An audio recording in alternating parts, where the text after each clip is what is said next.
I am a sucker for computing devices, if you couldn't guess. So what we have here is yet another eMachines in this silver case. This one is a T3256. Assuming that nothing has been upgraded, it has that 3200 plus Athlon CPU, 512 meg of RAM. It had a 160 gig hard drive, but as you can see there, it's been removed, which is really annoying, but whatever. 5 USB ports. There's only one in the front. I wonder what's under this then. Oh, okay. Just the audio ports. Usually they had a USB port under there, but I guess not. CD-ROM, DVD plus minus RW. This is one of the few that actually has 2 drives. So that's kind of neat, from the factory. Card reader, 8-in-1.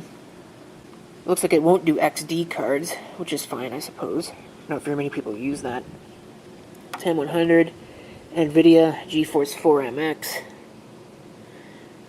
and 56K modem. 3 months included. Sign on today. Yeah, I don't think that works anymore. Designed for Windows XP.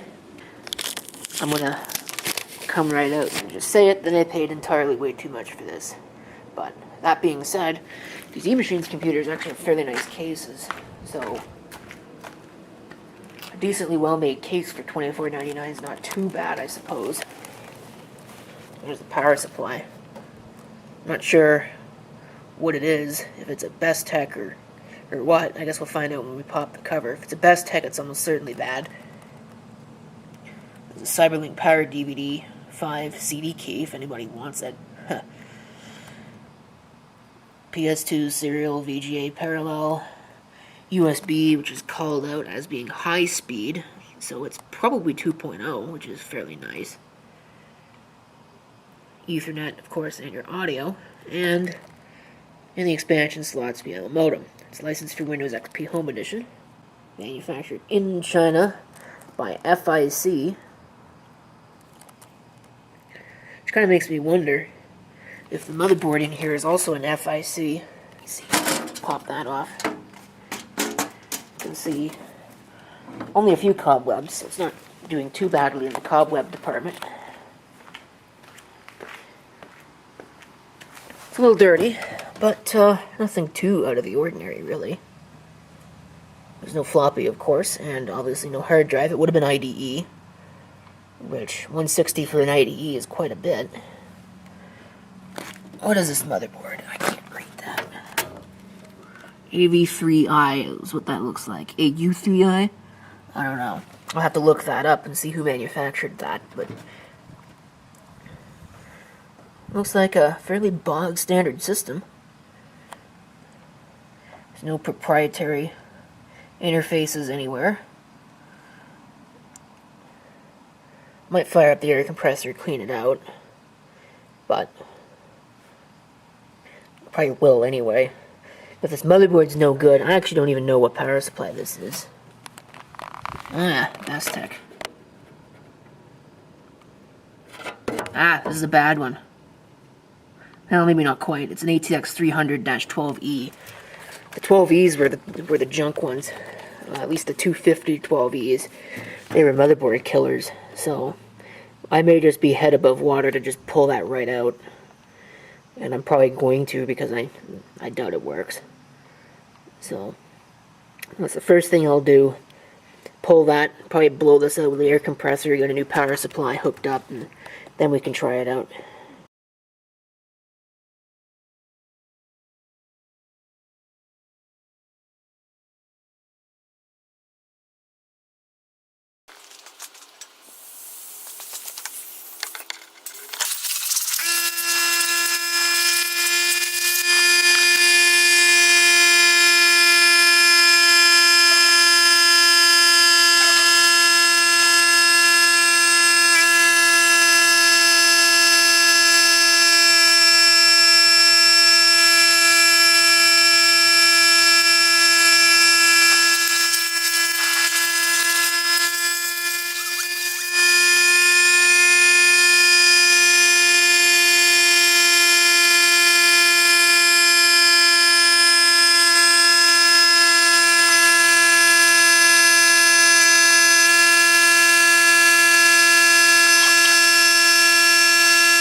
Okay, I know for a fact somebody will get upset I didn't show the entire process, but you can see I've got a new power supply installed. It's an Enermax 360 watt, 350 watt power supply. I did not install the extra fan because there is a fan connection you can see somewhere in there. That orange thing, because there's no extra fan header on this motherboard that I could see. So you can just do without for the time being. I'm kind of curious, this is an Athlon XP board that needs the 4-pin power connector. Usually they didn't.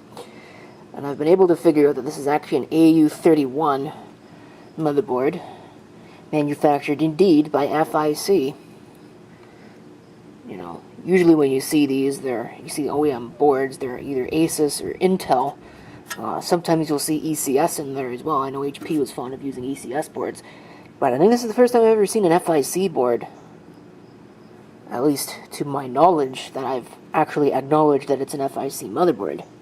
So, looks like all the caps are good, which is impressive. I don't see any that are bulging, except maybe there's one right in there somewhere. See if I can get the camera to look at it. Yeah, that one right there by that SATA plug. Might be bulging, but if it is, it's only slightly. Of course, that means nothing, because remember this had that Bestech power supply in it, so it could still not function. So, I'm not sure why there's all that bare space on the back of that modem. That's a little intriguing. But, you know, whatever. I'll go ahead and I'll plug it in and see what it does. Because a lot of the things that I want to work on today hang in the balance of whether or not this thing actually works. Okay. Here we go.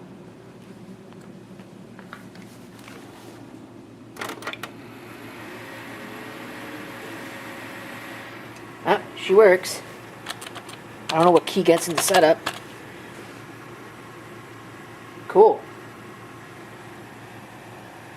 Alright, 512 meg of RAM, so that hasn't been upgraded. TCB 432C. The battery is actually good. Wow. Is it a new battery? Where is it? No, it's probably not. So, that's impressive. So, I think I'm going to just leave this as is and install an operating system on it. That'll be for a future video, of course, because I don't know what I'm going to really do with it just yet. 3200 plus. So, I think everything there is okay. Onboard LAN boot and ROM, we probably should turn that on.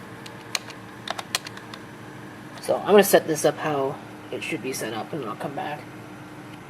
One thing before I exit setup that I thought was pretty intriguing is that this does not actually support last state memory. So you either stay off after a power failure or you power on.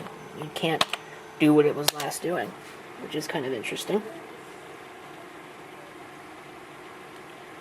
So from here, let's see what it does. The big E, which is in grayscale for some reason. I thought usually it was blue, but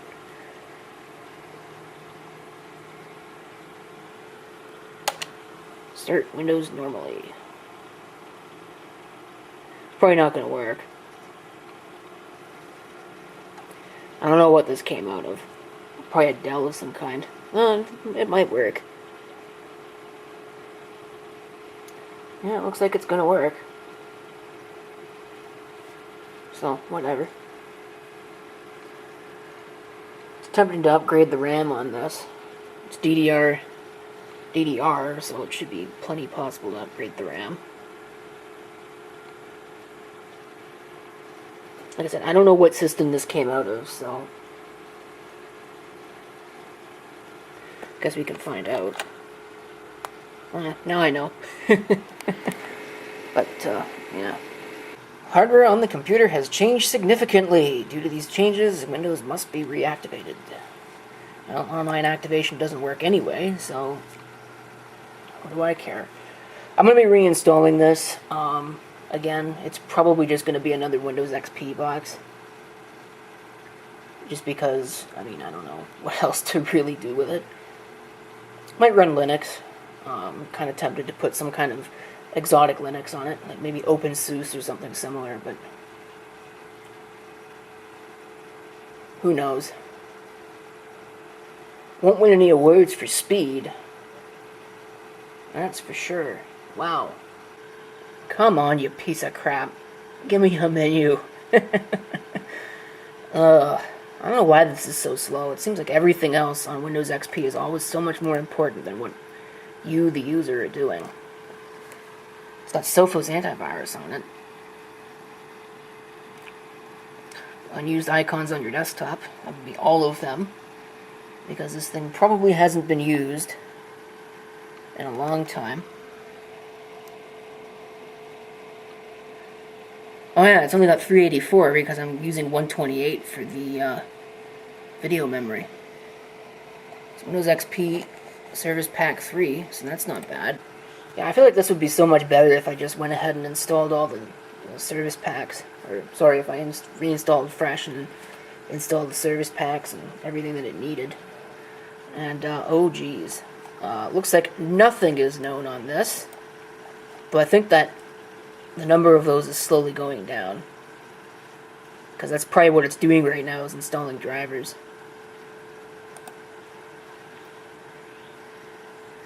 So, of course I don't really care about that. And with that, I'm probably just going to shut the video off. So, thank you for watching. And stay tuned for more, because there will almost certainly be more to deal with the system.